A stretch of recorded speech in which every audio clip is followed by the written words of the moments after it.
ইব্রাহিম আলাইহিস সালাতু ওয়াস সালাম হলেন আমাদের নবী মুহাম্মদুর রাসূলুল্লাহর পিতা। ইসমাঈল আলাইহিস সালামের বাবা আমাদের জাতির পিতা ইব্রাহিম আলাইহিস সালাম। ওই ইব্রাহিম আলাইহিস সালামকে আল্লাহ যে নূর দান করেছেন, যে আলো দান করেছেন, এটা মুহাম্মাদি নূর, মুহাম্মাদি আলো। এই আলো আল্লাহ ইব্রাহিম নবীকে দান করেছেন। ইব্রাহিম নবী কদম রাখার সঙ্গে সঙ্গে সেই নূরের আলোতে পুরো গুহা আলোয় আলোকিত হয়ে গেছে। ইব্রাহিম আলাইহিস সালাম জমিনের মধ্যে আগমন করলেন, পাহাড়ের গুহার মধ্যে আগমন করলেন। যখন গুহার মধ্যে কদম রাখছে, ইব্রাহিম নবীর চেহারার আলোতে পুরো গুহাটা আলোকিত হয়ে গেছে। ইব্রাহিম আলাইহিস সালাতু ওয়াস সালাম জমিনের মধ্যে আগমন করেন নাই, নমরুদের শাসন চলে। আল্লাহ তাআলা নমরুদে হায়াতের জিন্দেগি দান করেছেন। হায়াতের মধ্যে 400 বছরের রাজত্ব আল্লাহ তাকে দান করেছেন। 400 বছরের রাজত্ব পাইয়া মনের মধ্যে বড় অহংকার, মনের মধ্যে বড় লোভ জেগে গেছে যে যেহেতু 400 বছর পর্যন্ত আমার হাতে ক্ষমতা, এই জমিনটা আমার নির্দেশে মানুষ চলে, আমার নির্দেশে মানুষ ওঠা বসা করে, আমি নমরুদ যা বলি মানুষ তাই করতে বাধ্য। তার মানে নমরুদের ক্ষমতা কম না বেশি? একজন ব্যক্তি চেয়ার থেকে যে নির্দেশনা দেয়, এই নির্দেশনা সমাজের প্রতিটা মানুষ যদি মানতে বাধ্য হয়, যার নির্দেশটা মানছে ওই নির্দেশটার পাওয়ার ক্ষমতা আছে না নাই? দুনিয়ার সবাই এক ব্যক্তি নমরুদের শাসনটা মানে, নমরুদের প্রধান মানে, তো নমরুদের পাওয়ার কম না বেশি? আল্লাহ তাআলা কেমন ক্ষমতা আল্লাহ দান করেছেন, কেমন রাজত্ব আল্লাহ দিয়েছেন। যেই সিংহাসনের মধ্যে নমরুদ বসতো, ওই সিংহাসনটা স্বর্ণ রূপা অলংকার জহরত দিয়া তৈরি। দুনিয়ার সাধারণ কোনো ইঞ্জিনিয়ার তৈরি করে নাই, সারা পৃথিবী থেকে বাছাই করে করে ইঞ্জিনিয়াররা বসে বসে তার সিংহাসনটা তৈরি করেছে। যখন কোন দেশের মধ্যে সফরে যাইতো, ওই সিংহাসন নিয়ে যাইতো। ওই সিংহাসনকে পাহারা দেওয়ার জন্য, নমরুদকে পাহারা দেওয়ার জন্য হাজার হাজার সৈন্য বাহিনী নমরুদের ডানে বামে দাঁড়ায় থাকতো। পাওয়ার কম না বেশি? দুনিয়ার আপনার যত বড়ই পাওয়ার হোক, দুনিয়ার মধ্যে আপনি যত বড় ক্ষমতার অধিকারী হন, আমার আল্লাহর ক্ষমতার কাছে কিছু হবে? বলেন তো, দুনিয়ার ক্ষমতাধর আর আল্লাহর ক্ষমতা সমান না ব্যবধান আছে? আসতে কোন ব্যবধান আছে না নাই? আল্লাহর ক্ষমতা কম না বেশি? দুনিয়ার জমিনে আল্লাহ তাআলা 4 জনকে ক্ষমতা দান করেছেন, এককভাবে পুরো পৃথিবী রাজত্ব করেছে। কয়জন? আবার বলেন কয়জন? 2 জন মুসলমান, 2 জন কাফের। একজন মুসলমান হযরত সুলাইমান আলাইহিস সালাতু ওয়াস সালাম। আল্লাহ তাআলা কেমন ক্ষমতা দান করেছেন, জিনের ভাষা পর্যন্ত বুঝতে পারে। আল্লাহ তাআলা পশু পাখি জমিনের মধ্যে দান করেছেন, এই পশু পাখিদের ভাষা বোঝার ক্ষমতা আল্লাহ সুলাইমান নবীরে দান করেছে। 2 নাম্বার যাকে দান করেছেন, ওয়াসআলুনাকা আন যিল করনাইন, সেকান্দার জুলকারনাইন। আল্লাহ তাআলা তার নামটাও কোরআনের মধ্যে রেখেছেন। আল্লাহ জুলকারনাইনে কেমন ক্ষমতা দান করেছেন, পৃথিবীর উত্তর থেকে দক্ষিণ, পূর্ব থেকে পশ্চিম সমস্ত জায়গার মধ্যে সফর করার ক্ষমতা আমার আল্লাহ জুলকারনাইনকে দান করেছে। ক্ষমতার পাওয়ার কম না বেশি? জুলকারনাইন এক প্রান্ত থেকে অপর প্রান্ত পুরা পৃথিবীটা সফর করার শক্তি আর ক্ষমতা যে আল্লাহ দান করেছেন, সেই আল্লাহর ক্ষমতা কম না বেশি? 3 নাম্বার যে রাজত্ব আল্লাহ দান করেছেন কাফের, একজনের নাম নমরুদ। আল্লাহ তাআলা নমরুদকে কত পাওয়ার আল্লাহ দান করেছেন, 400 বছরের ক্ষমতা, 400 বছর পর্যন্ত রাজত্ব পরিচালনা করেছে। এই 400 বছরের মধ্যে একটা দিনের জন্য তার শরীরের মধ্যে জ্বর আসে নাই, ঠান্ডা লাগে নাই, সর্দি লাগে নাই, কোনো অসুস্থতা অনুভব করে নাই। এই 400 বছর পর্যন্ত সুস্থতা দিয়েছেন কি? 400 বছর পর্যন্ত একটা ব্যক্তি সুস্থ, এক হলো হায়াত পাইছে, এত বছর রাজত্ব পালন করছে, এত বছর ক্ষমতার মসনদে, আর এত বছরের মধ্যে কোনোদিন অসুস্থ হয় নাই, সুস্থ ছিল। এই পুরোটা নিয়ামত দিয়েছেন কে? এত নিয়ামত দেওয়ার পরেও সে কি মুসলমান আছিল? দেখায় না মুসলমান আছিল।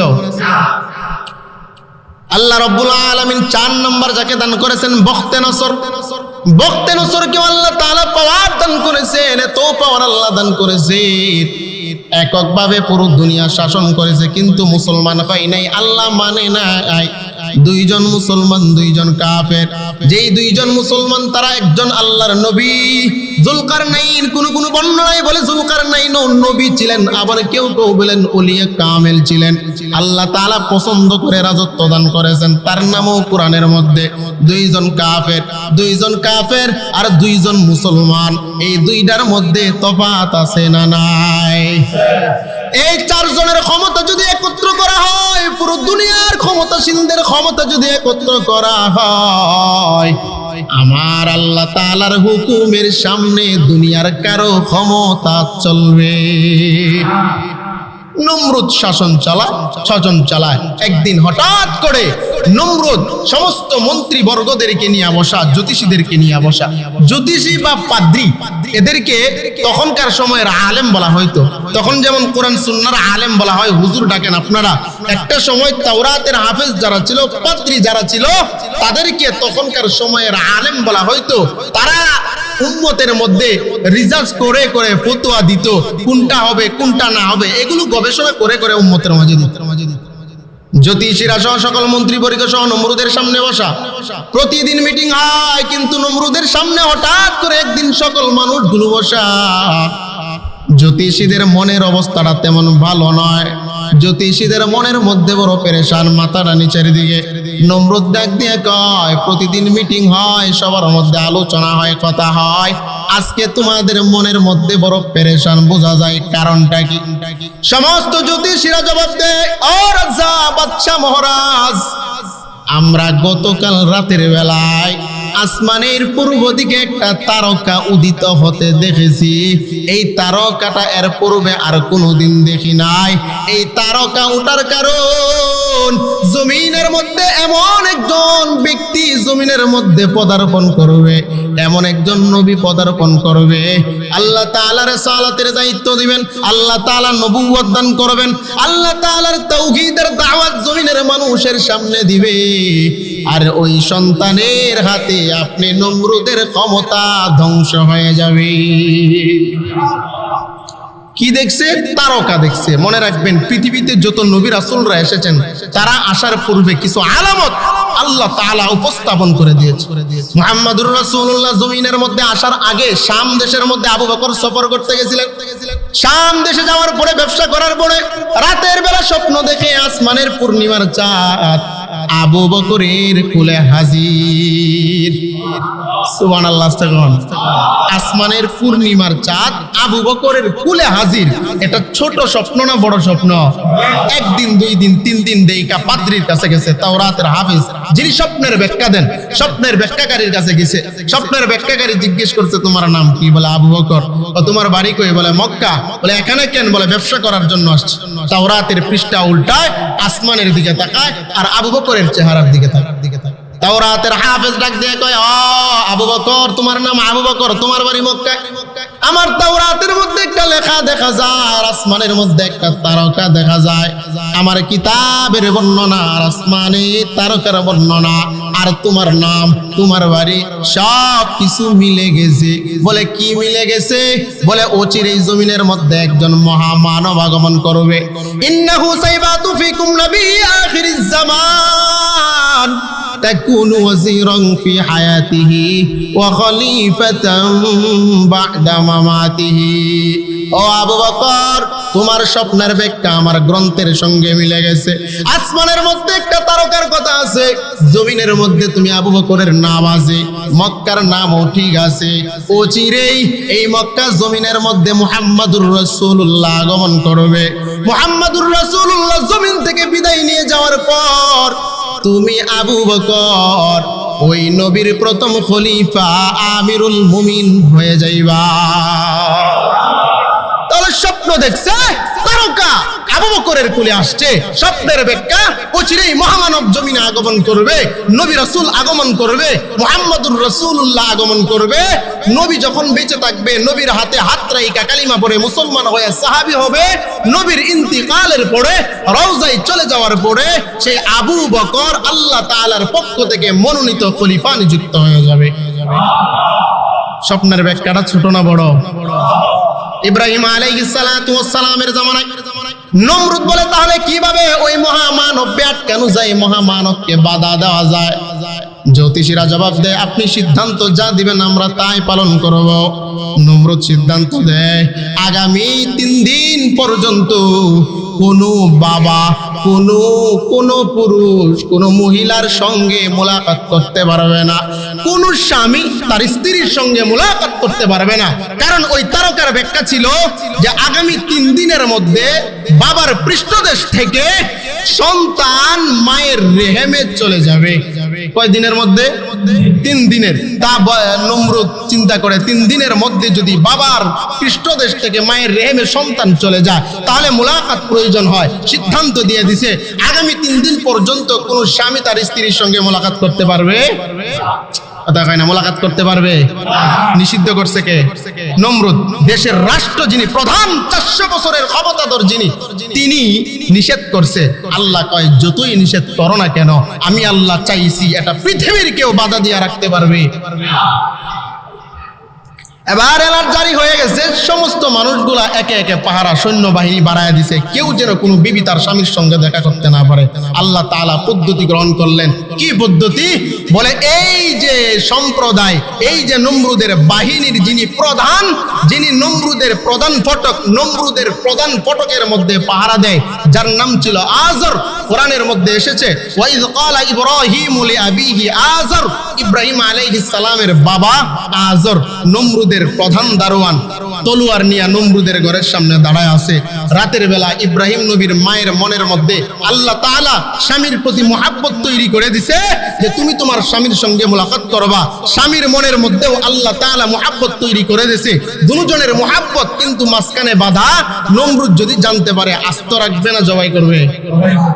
আল্লাহ তাআলা চাইলেন, আমি আল্লাহ যে কোনো মূল্যে আমি আল্লাহ আমার কাজকে সমাধান করব। ইব্রাহিম আলাইহিস সালাতু ওয়াস সালামের মা ঘর থেকে বের হইয়া রাতের বেলা নমরুদের প্রাসাদের মধ্যে প্রবেশ করেছে। সমস্ত সৈন্যবাহিনী ঘুমায়, সমস্ত মানুষগুলো ঘুমায়, এমনকি নমরুদও ঘুমের মধ্যে নিমজ্জিত। এই রাতের মধ্যে আল্লাহ রাব্বুল আলামিন একজন ফেরেশতাকে পাঠায়া দিলেন।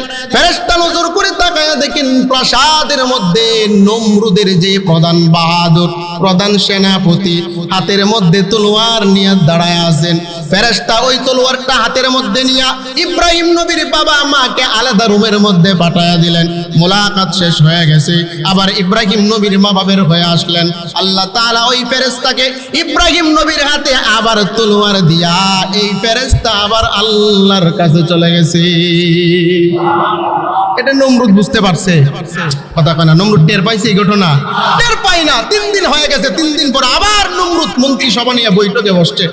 বৈঠকে বসার পরে আবার সিদ্ধান্তকে, কি ব্যাপার, আমরা যেই স্বপ্ন দেখেছিলাম বা যেই তারকা দেখেছিলাম, 3 দিনের যে আলটিমেটাম দিয়েছিলাম সেটা কতটুকু কার্যকর হয়েছে? জ্যোতিষীরা জবাব দেয়, ও বাচ্চা মহারাজ, কোনো কাজ হয়নি। এই 3 দিনের মধ্যে বাবার পৃষ্ঠদেশ থেকে মায়ের রেহেমে ওই আল্লাহর পয়গম্বর চলে গেছে। বাধা দিয়ে রাখতে পারছে। নমরুদের ক্ষমতা কম ছিল না বেশি ছিল?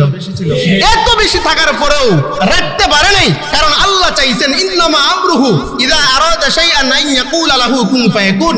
আল্লাহ বলেন, আমি আল্লাহ কিছু চাই, আমি আল্লাহ চাইলাম, আমার আল্লাহ এটা প্রয়োজন, আমি আল্লাহ দুনিয়া বানাইবো, আমি আল্লাহ আসমান বানাইবো, আমার রডের প্রয়োজন নাই, সিমেন্টের প্রয়োজন নাই, মিস্ত্রির প্রয়োজন নাই, আমি আল্লাহ শুধু বলছি হয়ে যাও।